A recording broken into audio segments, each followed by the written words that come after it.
Boa noite, querida aluna, querida professora. Se tiver algum professor entre nós, seja muito bem-vindo. Hoje nós vamos falar sobre a nossa próxima estratégia, né, para uma aula nota 10, para uma aula incrível. E, segundo Doug Lemov, como eu já disse, a gente está fazendo um apanhado, né, das pesquisas de Doug Lemov. A próxima dica é para que a gente padronize o formato. E como que eu vou padronizar esse formato? Bom, eu vou projetar materiais e espaço de forma que todas as vezes que eu vou procurar, eu vou encontrar sempre no mesmo espaço as informações que eu estou buscando. Para vocês, para dar uma ideia para vocês assim de como eu faço. Eu trabalho com avaliação processual. É um tipo de avaliação que eu não vou avaliar apenas a formativa, não é apenas a escrita, não é apenas. Eu tenho a escrita aberta, eu tenho uma escrita fechada, que é totalmente interpretativa, mas eu tenho também a avaliativa processual. Ali eu vou avaliar todas as atividades que esse aluno faz durante o bimestre. Então, ali tem atividades orais, ali tem a apresentação de trabalho, ali tem a leitura, ali tem a organização, a frequência, a participação dele durante as aulas. Daí eu faço uma tabela e separo as colunas dessas tabelas. Cada coluna tem uma informação e a cada vez que aquele aluno participou, eu registro lá. Se foi uma participação positiva, se ele acertou uma pergunta que foi feita, ele ganha um mais. Se ele faltou, ele ganha a falta dele, né, gente? Na formativa, comigo, só tem duas formas do aluno perder. Ou ele falta, e aí não há uma participação, ou ele não está acompanhando, não fez a tarefa, se for uma tarefa de casa na hora da correção, por exemplo, né? Ele deixa de participar da correção. Se ele errou, ele não perde ponto porque ele errou. Afinal de contas, eu não estou valorizando apenas o erro, né? Eu não estou descartando o erro. A participação dele está lá, tem um menos. Só que aquilo ali serve como é uma ótima estratégia para coleta de dados em tempo real na sala de aula. É automático, ou o meu celular ou o meu computador está aqui aberto na minha mesa. E esse tipo de observação, né, ela me permite responder rapidamente a algumas ideias e alguns formatos de pensamento mais complexos do que eu posso avaliar pelo questionamento. Outro benefício de ter tudo junto no lugar só é que eu posso fazer isso em paralelo. Né? Por exemplo, você pode verificar o entendimento enquanto os alunos estão trabalhando, e isso é muito bom, gente. Eu vejo a quantidade de mais ou de menos. Por exemplo, se ele errou muito, foi no início dos trabalhos com aquele determinado conteúdo que eu coloco lá na coluna. É leitura, é participação oral, eu coloco, né, cada uma das colunas. Então, é fácil de ver se o mais está mais frequente depois do início do que ele estava errando, ou aquele aluno, determinado aluno, ele continua errando aquele assunto que a gente está trabalhando. E aí, isso me permite fazer o registro de quase todos na turma quando eu me organizo dessa forma. De quase todos, não, de todos, porque eu tenho a lista, eu tenho o que eu quero de cada aluno, né?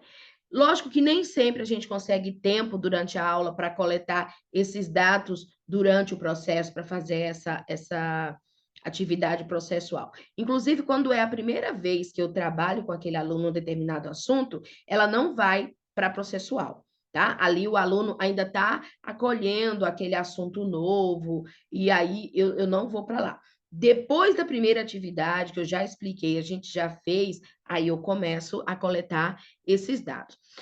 Se você der 5 minutos para fazer uma atividade, enquanto eles estão trabalhando, você vai passando de carteira em carteira. Gente, é coisa rápida, coisa de 5 segundos por cada carteira. Só que agora você tem um foco, agora você sabe o que você quer e você vai estar realmente observando. E em cerca de 2 minutos e meio, você já passou pelas carteiras, sei lá, 30 alunos e já viu. Só você não vai simplesmente passar o olho. Agora você sabe o que você está buscando, né? É um tempo rápido, mas que normalmente nós não monitoramos o trabalho independente do aluno, né? Às vezes ele faz e quando termina, a gente vai já parte para a correção, pergunta um, pergunta outro, a gente não olha o desenvolvimento independente deles. E se a gente, quando a gente faz dessa forma, a gente consegue reunir dados, coletar informações cada vez mais rápido, né? E em situações que antes a gente não conseguia. Por exemplo, eu passei uma atividade para que eles classificassem o substantivo em simples ou composto, primitivo ou derivado. Enquanto eles faziam isso, eu percebi que eles só fizeram uma classificação. Antes de eu começar a correção, eu já fiz esse ajuste na interpretação deles. Se fosse na hora da prova, eles teriam perdido essa nota. Ou seja, a questão pedia simples ou composto, primitivo ou derivado. Eles escolheram um e fizeram. E a questão era simples ou composto, que é um par, um dos dois, primitivo ou derivado, um dos dois, outro par. Então, cada palavra, cada substantivo tinha que ter duas classificações. E aí não foi assim que eles entenderam. Como eu passei nas carteiras olhando isso que eu queria olhar, essa interpretação, desculpa,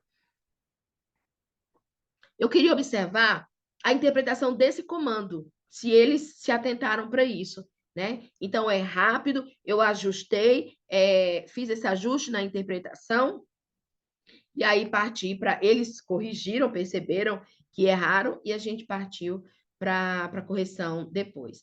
Essa ferramenta é muito poderosa para otimizar essa coleta de dados e tornar as nossas observações mais eficientes, tá? Por exemplo, se o professor de educação física quiser observar o levantamento de bola de duplas e as duplas estão espalhadas pela quadra, essa observação não será eficiente da mesma forma como eu vi o professor fazendo esses dias lá, né?